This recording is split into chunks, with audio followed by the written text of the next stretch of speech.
m'appelle Chloé Joly. C'est moi qui ai écrit le livre Cuisine-moi, 33 recettes érotiques pour épicer votre couple. Et j'ai écrit ça, on va dire, avec mon expérience de vie. Disons que vous devriez plutôt me considérer comme une amie de loin qui vous veut du bien. Parce que, en fin de compte, pourquoi est-ce que vous iriez souffrir ce que moi j'ai souffert pour finalement en arriver à certaines conclusions.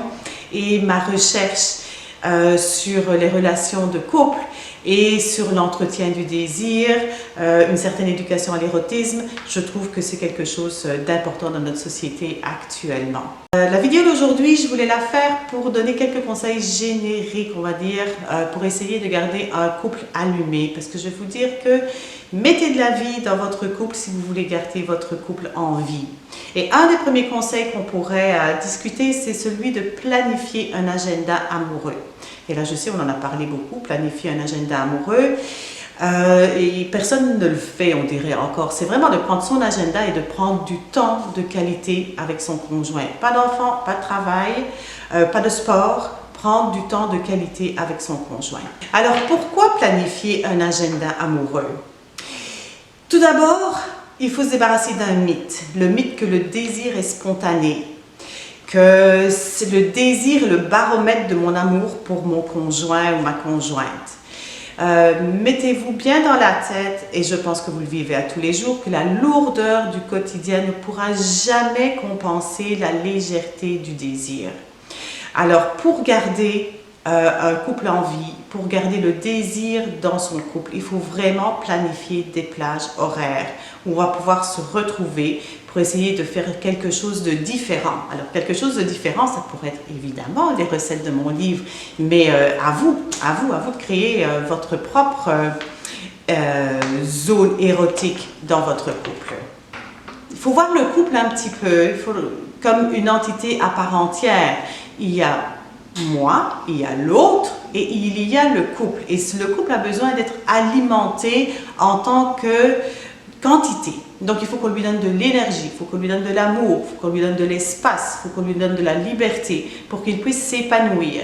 Et un couple épanoui, finalement, ça va pouvoir supporter chaque individu qui fait partie de ce couple-là. C'est ce couple-là qui va vous donner l'énergie de vous réaliser pleinement en tant qu'individu et de laisser la liberté à votre partenaire de se réaliser aussi pleinement en tant qu'individu.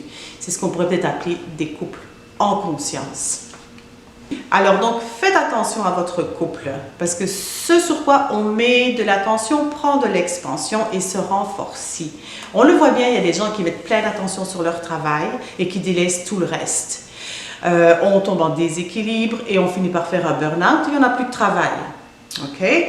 Maintenant, il y a d'autres personnes qui vont mettre toute leur attention sur les enfants et qui vont oublier le conjoint ou la conjointe pour se consacrer uniquement aux enfants. Leur couple va disparaître et c'est assez paradoxal que finalement ça risque de créer un divorce et les dommages collatéraux qui vont tomber sur les enfants finalement. Il faut vraiment essayer de retrouver un équilibre et il faut vraiment essayer de voir que dans une famille, le couple est la pierre angulaire pour avoir une famille en bonne santé. Alors, ce que je pourrais vous conseiller, c'est peut-être de considérer votre couple comme un actif, comme une business stimulante et de lui consacrer du temps, de planifier des rendez-vous amoureux, un peu comme on planifierait un rendez-vous d'affaires avec un client important, votre partenaire. À ce moment-là, si on est avec son partenaire, si on est avec un client important, on ne répond pas à son cellulaire, on y consacre toute son attention, on essaie de découvrir ce qu'il veut, ce qu'il a besoin et on essaie de pouvoir créer une plus grande intimité et une plus grande communication. Alors ça, c'est mon premier conseil. Planifier un agenda amoureux à toutes les semaines. Peut-être une fois par mois prendre quelque chose qui est un peu plus exotique que sortir de la ville, laisser les enfants chez les grands-parents et puis vraiment se consacrer à l'autre et prendre à un moment donné aussi peut-être une semaine de vacances ensemble sur l'année, ce serait quand même pas trop. Alors voilà pour le premier conseil.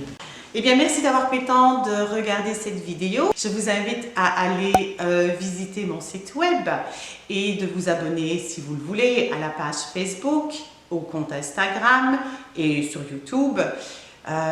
Sur ce, je vous souhaite beaucoup de plaisir. À bientôt!